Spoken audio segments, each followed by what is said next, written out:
Welcome into Kitchen Talk Pickleball Edition. I'm your host, Caitlin Miller, and this guest this week is Ron Schell. He's the CEO of the National Pickleball League, all the way from Australia. Ron, you're my first international guest. It's so good to have you. So talk to me a little bit about how this league got started and how it's been going. No, it's great to be on, and thanks for having me. On the different time zones, which I know is always a challenge. But yeah, the league and the company is going amazingly well. We only started just over a year ago, and the inspiration behind it was certainly my 5-year stint living in the US, splitting time between Denver and New York. I was witness to this insane growth that we all saw in 2021 and 2022. And was one of the skeptics early on. I'm ashamed to say it, but when I finally did play pickleball and I noticed what it meant for people that had never found even a sport that they really connected with, and how many people it brought together in such a quick fashion, when I did move back to Australia and looked into the landscape here, I thought there was a huge opportunity to bring in a brand and a league that really wants to make the sport cool, young, and aspirational. And provide a professional pathways as well as the grassroots level. And I thought there was this big gap in the market to do that, including places to play and all the grassroots things, all the way through to a league. And here we are in 2024, about to launch that professional league in March. And I'm actually sitting in the first dedicated centre in Australia for pickleball as well. Yeah, so you're also running the first dedicated facility in Australia. So I take it there's not many options for people to play, not many courts out in Australia? No, if you want to play pickleball, you pretty much need to live in Queensland, which is up north and it's sunny all year round. But even there's probably 5, 6, 7, 8 dedicated outdoor facilities, which they can make work with their climate. But that's still nowhere near enough, but it's well ahead of New South Wales and Victoria, where you have Sydney and Melbourne, two of the biggest cities in Australia. So right now, everyone plays pickleball indoors on shared multi-sport facilities, or they line up the courts on tennis courts. And it's just not the same. You have to play at a certain time of day. It doesn't look that good. It doesn't always fit in with the schedule. So right now, definitely outside of Queensland, which still needs more venues, there's just not that many places to play, which was the inspiration for us, to invest in the sport and open a facility here in Melbourne, Australia. Awesome. And how big would you say is pickleball in Australia? I mean, obviously in the States, it feels like everyone's playing. How many players are there about in Australia?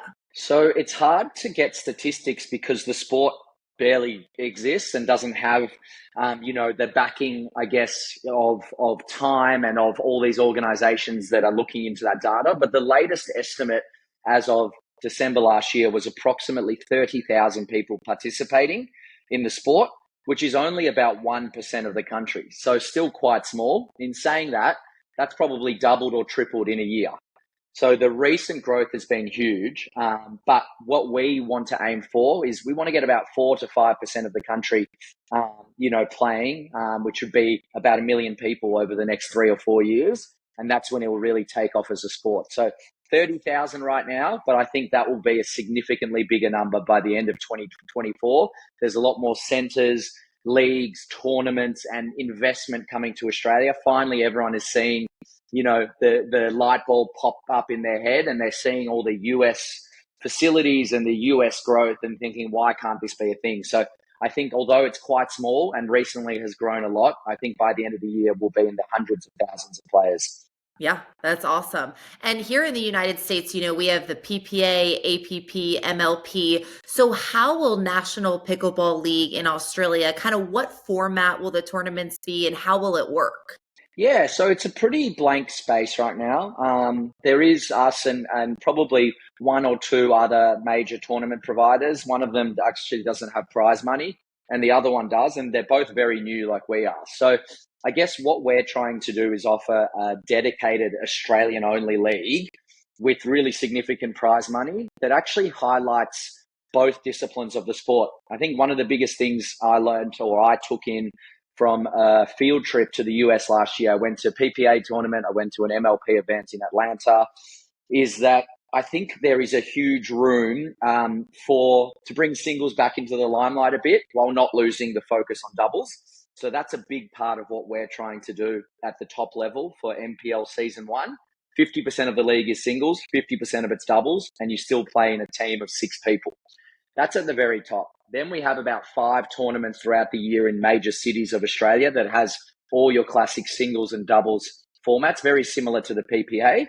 And then we're going to hold about 20 regional tournaments, which try to really expand the footprint of Australia, once again, with some teams events, some singles and doubles. So we've got a really big focus at the top on trying to create this new product that, might be the gold standard one day worldwide, but that brings in athleticism of singles and the strategy of doubles. But then our next goal is to really get as many people trying the sport. And so we offer open and intermediate divisions in all of our tournaments as well. So it's going to be a really fun year, whether you're a new player and really just want to get some competitive tournament play, or you're taking it really seriously and you want to play for a $100,000 prize pool, which is what we have for NPL Season 1 across a 6-round season. Awesome. I'll have to come out and play at a tournament in Australia. I actually have not been yet, and it's been We'd on love my to. bucket list. So that sounds amazing. And then obviously it's hard, right? Because pickleball, it's the fastest growing sport. It's almost hard to keep up with that. Do you think that there needs to be more of a unification with this sport on an international level? It's a great question. I do find it a bit, not sad, but it can be frustrating that there isn't that unification. We even had the Global Pickleball Federation start towards the end of last year, but there's still 2 or 3 other bodies that are saying that they're doing the same thing, and all of them are obviously pushing to try get pickleball into 2032 Olympics. I think what's happened is that everyone has seen in different countries around the world the potential for this sport like no other sport that we've ever seen. And with that comes self-interest in a way and wanting to work in silos. What I think does need to happen eventually is for these people to realize and they need to get into a room together and just hash things out and do it for the grade of the sport. I still think that's going to take time because the sport doesn't exist everywhere.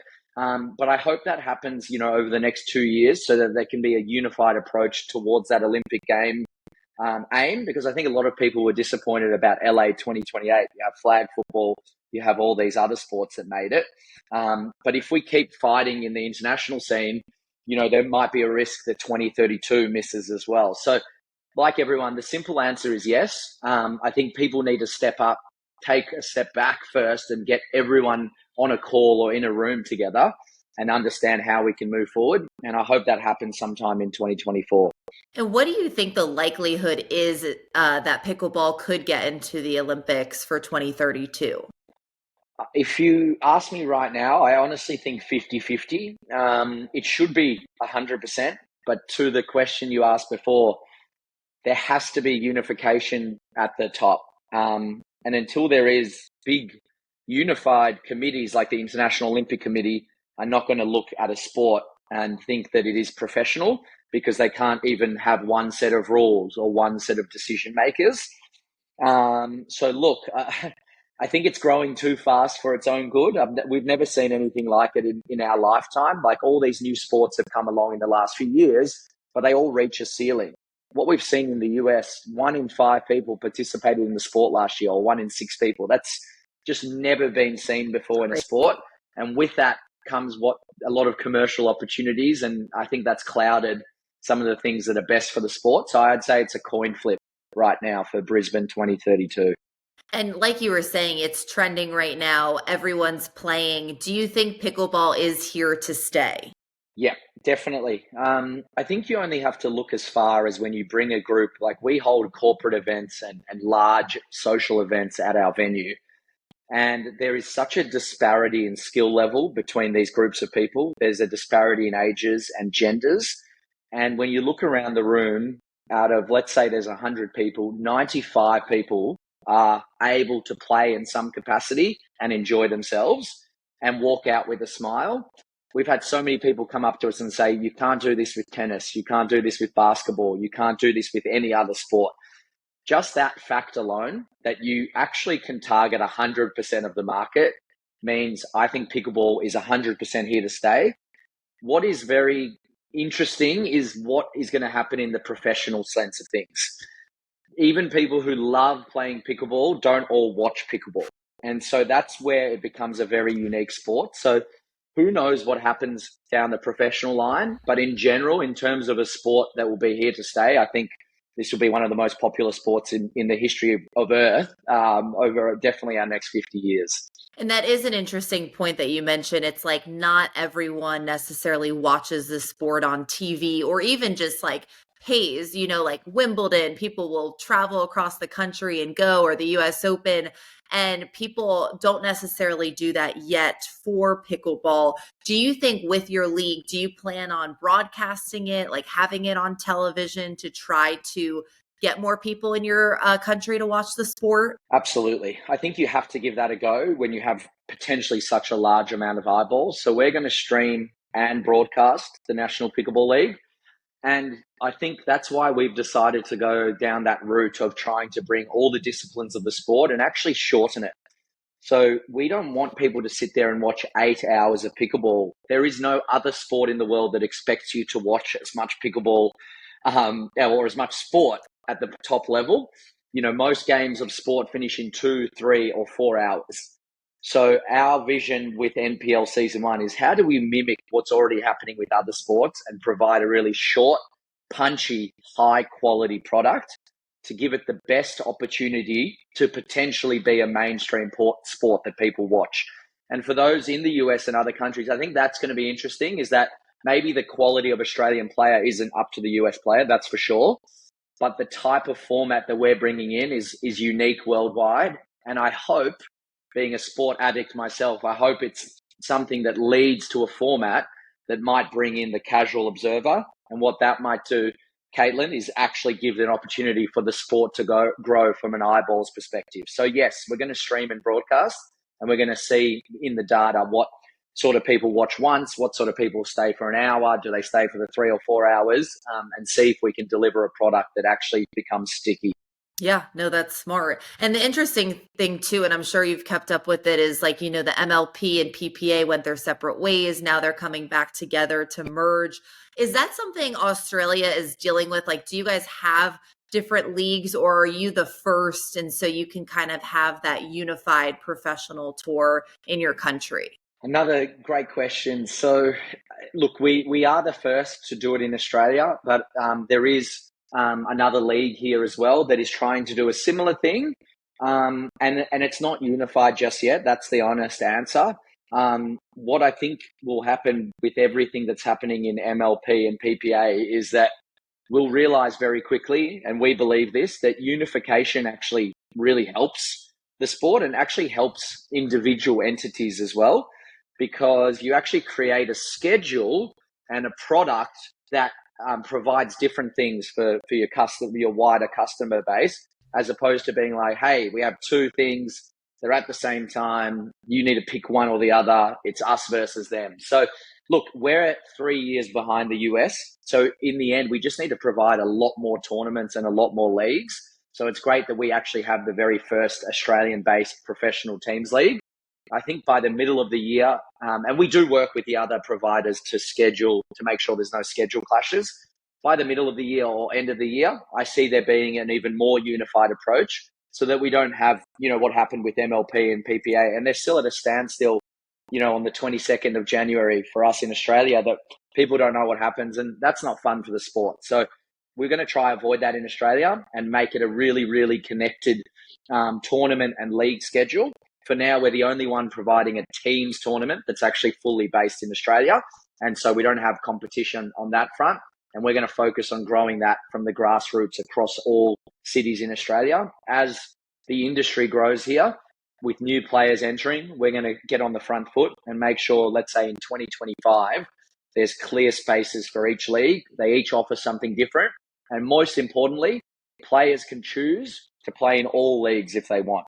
That's my biggest dream, is that we don't put restrictions on players. They just love playing pickleball, and I hate when there's any competition that stops them from playing because there's other commercial interests, happening at a different level. So our biggest I guess, aim as a league is to actually allow all players to play in as many tournaments and leagues as they want. We don't want people to just play in NPL Season 1, for example, because that's only 6 weeks of tournament play. And we want people to improve and to be able to challenge themselves against other players in other tournaments, in other formats. So one of the big things is unification. I think it needs to happen in the US, and I think it will happen in Australia when it needs to. Everything is so new right now. Even we are new, other tournament providers new, and we're the only ones providing just an Australian-focused teams competition that has its unique format. But we're very accommodating and open to players to make sure that they are able to play internationally or nationally. And I think what we want to do is to make sure that the schedule as pickleball becomes a more mainstream sport is very clear. It's set out in advance. Players have an actual schedule they can follow, and they can decide whether they now take pickleball as a professional for them, their number one profession, or it still needs to be a part-time thing, which is what it is for nearly every Australian right now. And for a lot of, Americans that we speak to, they're like, hey, I'm really good. I'm in the top 50, but that's still not enough for me to make this, an actual profession. And a lot of that is because there isn't that much thought put to outside of the top 10, 20 players. And if we do start thinking about that and how do we create an even bigger pool of professional players that can have this as their number one profession, I think there's a lot of benefit to be had in Australia, in the US, and around the world. Agreed. And it's nice that you guys are trying to unify the sport because even, you split up competition when you have all these different leagues. And then, they say some leagues are more competitive than others. And then the best players can't play one another. So it's kind of sad to see that. And then in terms of where the league play will happen, do you have some venues where you'll be playing this league at? Absolutely. So our league is across the 3 major states that play pickleball right now in Australia: Victoria, New South Wales, and Queensland. The big cities there are Melbourne, Sydney, and Brisbane. So Melbourne, we're sitting here at what we call the Jar, which is that indoor facility that the National Pickleball League opened up. So we'll be hosting it here. It's unbelievable, green everywhere, can hold 250 people, and amazing outdoor courts that we built in an indoor warehouse. In Brisbane, we're partnered with an amazing facility there called Focus Pickleball. They have 12 courts and grandstands and an amazing facility as well. We actually just held a recent event there, so all 5 rounds will be there for the Queensland portion. For Melbourne here. In Sydney, pickleball's a tiny bit behind, and one of our jobs as the National Pickleball League is to grow that. So we're actually hosting in 3 separate venues, likely. One in Sydney, one in Newcastle, which is about 2 hours away and has a big pickleball community. And a third venue is to be determined in the next week or two. So we're doing our best there to understand and grow New South Wales pickleball. And then in Brisbane and Melbourne, we've selected what we believe are the 2 best venues there that are strong partners or that we own and operate ourselves. Oh, that's so amazing. It's so intriguing and great that you're, getting on this right away. So I have to ask you, Ron, what is your background and how did you get involved in pickleball? Were you a tennis player by chance? Yes, I played tennis growing up, but at no level worth mentioning, certainly not in public, but definitely have that tennis mechanic that pickleball players hate to see, and definitely was drawn to singles more than doubles to begin. But my background was that I said no to a group of friends in Denver for 5 months, from March to August 2022, because when I looked at it on YouTube, I thought it was a bit silly. The name was silly. And then when I went to play down at the Cherry Creek courts in Denver, I was hooked immediately. It's so much harder and more of a workout than what it looks like. And everyone is loving it. And you can talk, you can trash talk. And so, they only played for the first time in August 2022. And since then, I wish I could play more, but we've been really focused on growing the sport. But yeah, a bit of a tennis background, had to really humble myself to learn how to play doubles. Still really, really enjoy the singles element. And then now coming back to Australia, trying to get as many tennis, squash, badminton, table tennis, paddle players in to match with the existing pickleball community, of which there is a niche group, but they absolutely love it. and they're pretty strong players. So that's my background. Back in the US a year and a half ago, and it's really accelerated since then. Yeah, and not many people can say, they started their own pickleball league, especially on a national scale. So, what has that process been like for you? Has it been challenging, rewarding? What has it been like? Both. It's incredible the challenge you have day to day and week to week to not only grow a business, which is what happens when you start a new startup, but also to grow an industry and a sport. So we have two massive jobs. One is to actually get people knowing and hearing about pickleball in Australia. And then the second one is to come and play and do it with the NPL as well. So every day you're actually doing these two massive jobs. And it is, incredibly hard work to get people, a sports mad country that already has their own sports, to be like, hey, come and try something new. But it's still not played all around the country, and there's only a few centres, and you always have to have a caveat. So it's just a lot of grinding and a lot of pushing. But the exciting thing is that you have a really strong product. You've seen it, Caitlin. Once people do try it, all of the negatives go out the door. So sometimes when you're in a business, you're struggling really hard to convince people to buy or to consume your product.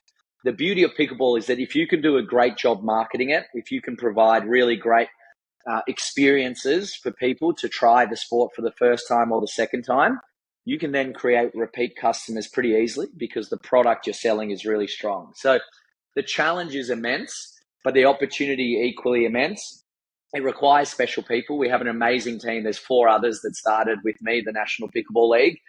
We couldn't do it without them. We need another 20 people to do all the things we want to do, but you need people that understand that, hey, this is going to be a grind day to day because the industry doesn't exist and the sport doesn't exist. It's not like you're coming into something that's already there and you're just serving a new business. So we love it. It's certainly not easy, and that's the reason why not everyone does it. But the exciting thing is that once you do get people through the door, you can easily create repeat customers, which is a challenge for any business in any industry. And I think pickleball is that product that can, get that into the future. And will it work where, the top pros will sign like an NPL contract and they'll get a certain salary, or is it going to just be kind of like the reward money after they win a big tournament? That's when they'll earn money. For now, Caitlin, we are not asking players to sign any exclusive contracts and never want to. And pickleball's not there yet to do that. There's not enough money, eyeballs, sponsorship, marketing in the sport to justify that, in our opinion. But we do want to have these large prize pools that legitimize the professional pathways. So I see that being 2024 is that we offer these very large prize pools, and it obviously rewards a lot of players that do well in the tournaments. Moving forward, 2025, 2026, maybe there might be contracts, but even then, like I said, we don't want those contracts to necessarily be prohibiting people to play in other leagues. What we want them to be is more contracts that make sure you commit to playing in what you've committed to, so that the product we provide externally is the strongest product because it has the best players committing throughout the whole season. So yeah, simple answer is in 2024, prize money, I believe, is the smart way to go about it, because also people have full-time jobs. Asking them to throw their whole commitment into something is a bit premature. As the sport grows and hopefully other people enter and other centers open, we can't do this alone. Then in 2025, we can start talking about, hey, here's a part-time contract so that you do commit to these media engagements and you do commit to playing these 15 rounds of the season. And we give you the brand and personal exposure back. We stream, we broadcast, we do everything to grow pickleball and yourself personally. And there's that fair exchange between organization and league and player. That needs the industry to grow first, which is what we're trying to do in 2024 and started in 2023. And hopefully that's a good problem to have in 2025.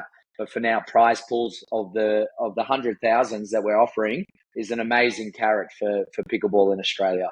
Yeah, no, that would be amazing. And you said, is your first event happening this spring? Yeah, so March 2nd is round 1 for NPL season 1. 18 teams across 3 states, 6 in New South Wales, Victoria and Queensland. 108 players getting the chance to play professionally. And we actually have our draft coming up in 12 days. So that'll be a really fun online draft where players see where they get picked. Then after that launches, we have other tournaments that we're running that are more standalone tournaments. So we ran a few tournaments to begin the year. We now are full focus on this new professional league. It's the first one in Australia. We want to nail that. We want to provide the best possible experience for those 108 players and an amazing experience for the thousands, hopefully, of fans that come to each of the venues across the 3 states and also watch the live stream and the broadcast as well. So, yeah, March 2nd, 2024 is the launch of the league. Wow, that's so exciting. And it's nice to see too that you're not just limiting people to Australia, right? Like these people can go out and play in tournaments in the United States and other places, and it's nice to see that you're taking that into consideration, and these people have the freedom to play in whatever, they really want to play in. I think it's so important, and it works both ways. Yeah, like we're never going to shy away from that. If people go and play in the US or internationally, and they're big names in our leagues, it only helps the credibility and the awareness of things in Australia. And so that's where I think, if we're going back even to unification of pickleball at the governing body level and MLP versus PPA, what fascinates me is that I do believe each of those organizations would actually work better and achieve their goals if everyone worked together. Because what happens is you start to get more people aware of these players and the sport, and that can only help the sport in the long run. And so, yeah, I find it that we want to send people internationally. We're going to help them go to these tournaments. We're going to encourage them. We're going to encourage them to get their brand out there. And the thing that we love the most, Caitlin, is marketing the sport. If anyone ends up following us on Instagram, you'll see that we're trying to really make it that aspirational sport that people see it and go, I need to be doing that.